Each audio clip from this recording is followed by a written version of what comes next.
Bonjour à tous, je suis très heureux de vous retrouver encore aujourd'hui pour une nouvelle vidéo tutoriel sur notre chaîne HT Génie Civil. Ça faisait un temps que j'avais pas mis en ligne une nouvelle vidéo, mais voilà, aujourd'hui nous retrouvons pour une nouvelle vidéo avec un thème relatif à celui qu'on a exploité dans notre première vidéo. Le thème d'aujourd'hui, table sur le nivellement et la projection orthogonale. Le nivellement, c'est quoi? Eh bien, les nivellements est la mesure des différences des hauteurs entre deux ou plusieurs points. Il sert à définir le relief d'un terrain en fixant l'altitude d'un certain nombre de points. Toutes les cotes de hauteur en sont données par rapport à un niveau de base appelé horizon ou plan de comparaison.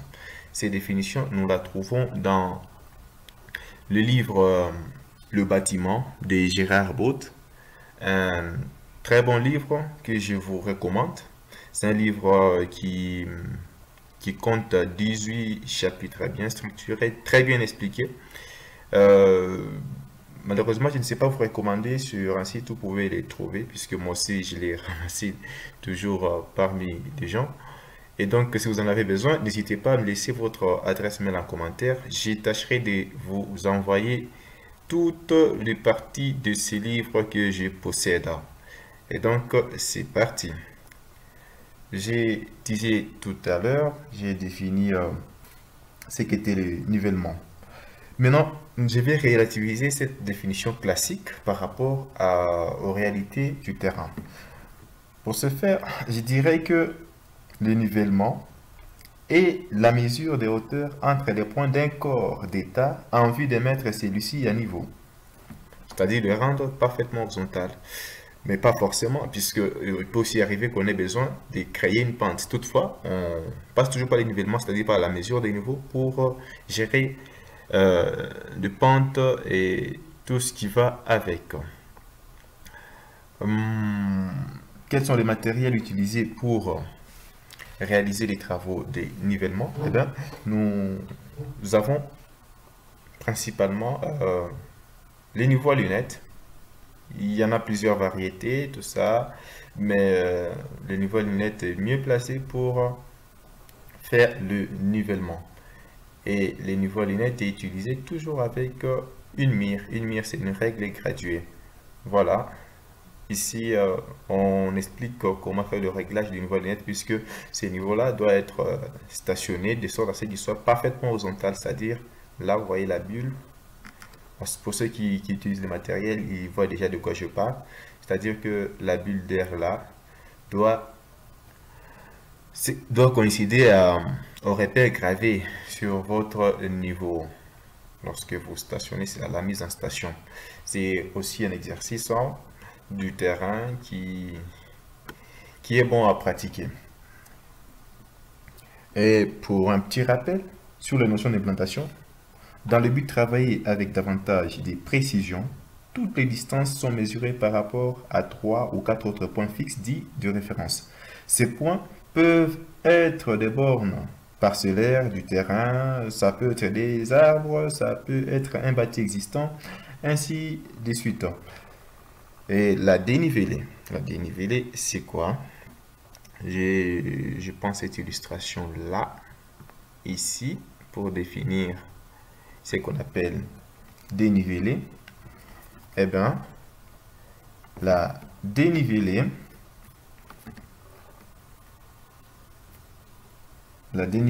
c'est la différence de hauteur entre deux points quelconques. Ok? Comment interpréter la lecture que l'on fait avec un niveau à lunettes sur une mire? Nous rappelons que lors du nivellement, les niveaux à lunettes restent fixes durant toute l'opération car ils servent des plans de comparaison, je l'ai dit tout à l'heure, et ne doivent par conséquent pas bouger. Et lorsque pour deux points quelconques A et B, la lecture en A est plus petite que celle en B, cela traduit que A est plus élevé que B. Voilà, nous avons cette image-là dans le livre qui nous illustre parfaitement ce que je viens de dire. J'ai fait graduer de façon arbitraire la représentation de la mire qu'il y a sur cette figure. Je prends ces distances-là pour 10 cm. Et donc là, nous allons avoir combien? 10, 20, 30, 40, 50, 60, 70, 80, 90, 100. Presque 102 cm.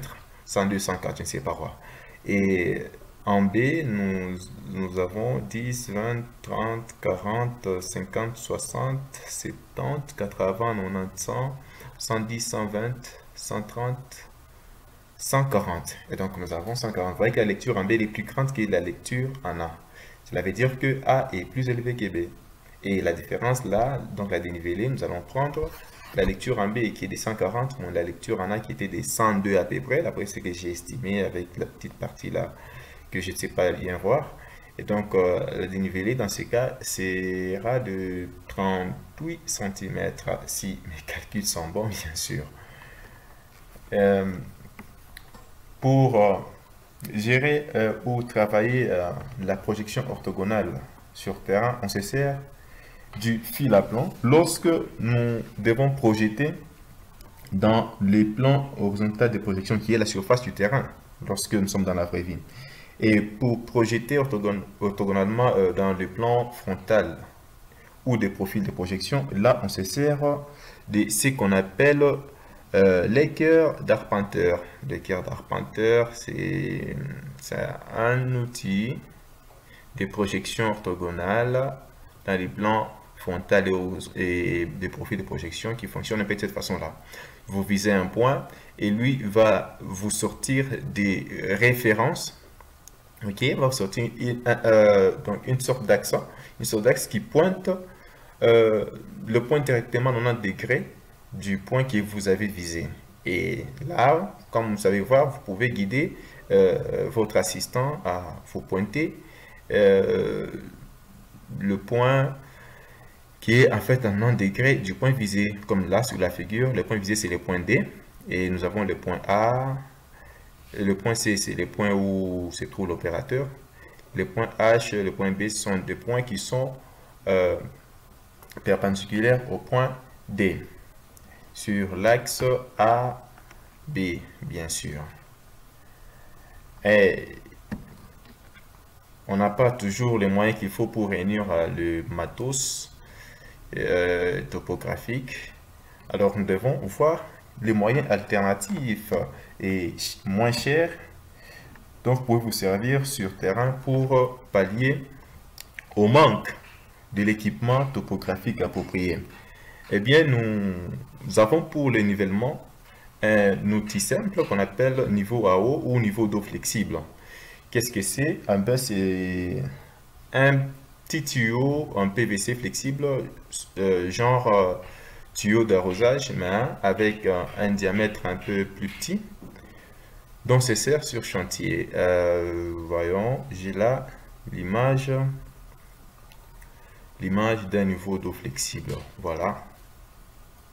Alors, comment est-ce qu'il fonctionne? Son principe de nivellement en fait repose sur une propriété aussi simple qu'évidente des liquides. C'est la propriété qui dit que la surface libre d'un liquide est toujours horizontale. Cette propriété, elle est démontrée par cette figure-là. Voilà. Vous voyez, quelle que soit la position du récipient, la surface libre du liquide restera toujours horizontale. C'est de ces principes-là que se sert les niveaux d'eau flexible qui peut servir d'alternative à quoi? Au niveau à lunettes que l'on utilise par des professionnels. Alors, les niveaux d'eau flexible doivent être remplis correctement d'eau sans bulle d'air pour qu'il vous montre aussi un niveau qui est normal. Donc, il travaille normalement. Vous voyez comme cette figure-là, le niveau n'est pas correctement rempli et vous voyez qu'il y a une différence des niveaux. C'est-à-dire, vous allez fausser une fois que vous n'avez pas bien rempli d'eau votre niveau. Alors que sur l'autre image, là, voilà, sur cette image-là, vous voyez un niveau qui est correctement rempli et il vous sort l'horizontalité parfaite. Hein? Donc voilà un peu son principe de fonctionnement. Une fois qu'il est bien rempli, vous pouvez bien niveler cela. Voilà, une autre illustration d'un niveau bien rempli, même si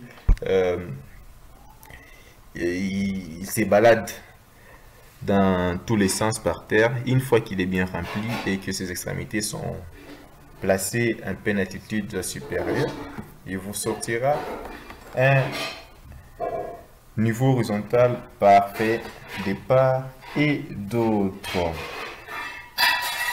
Alors, qu'est-ce qu'on peut encore ajouter là-dessus? Peut-être un moyen alternatif à quoi à l'équerre d'arpenteur, eh bien c'est simplement quoi voilà, là j'ai encore une autre illustration avec les niveaux à eau ou les niveaux d'eau flexible, hein. Donc là, euh, quand vous prenez votre niveau, il faut toujours déboucher, hein, de part et d'autre. Mais s'assurer bien sûr que votre niveau a été correctement rempli d'eau. Voilà, pour pallier au manque de l'équerre d'arpenteur, on peut y servir du théorème de Pythagore sur les triangles rectangles. C'est-à-dire que vous avez le carré de l'hypoténuse qui est égal à la somme des carrés du côté adjacent et du côté opposé, quelque chose comme ça. Ces théorèmes-là peuvent aussi vous sauver sur chantier. Par exemple, j'ai cet alignement-là, j'ai l'alignement A et B. Je voudrais tracer l'alignement D qui soit perpendiculaire, mais j'ai pas l'équerre d'arpenteur. Là, il me suffit de prendre 3 d'une part, d'autre part, je prends 4. Ok, donc je prends entre C et B, je prends 4 mètres, ou 4, peu importe l'unité de mesure que vous prenez, 4 cm ou 4 quoi. Vous prenez 4 d'une part, vous prenez 3 d'autre part, je prends la CD, je prends 3, ici CB, je prends 4. Et là, je dois m'arranger à ce que DB soit égal à 5 pour appliquer les théorèmes de Pythagore. C'est-à-dire 4 au carré plus 3 au carré, qui soit égal à 5 au carré. 9 plus 16, quelque chose comme ça, donne 25. Voilà un peu. Nous allons nous arrêter là pour aujourd'hui. Si vous avez aimé la vidéo, n'hésitez pas de vous abonner à la chaîne, de laisser votre mail en commentaire pour avoir les livres que j'exploite très bien ici, les livres de Gérard Bott, ainsi que de me parvenir vos remarques, vos critiques en vue de m'améliorer dans ce que je suis en train de faire. Allez, ciao!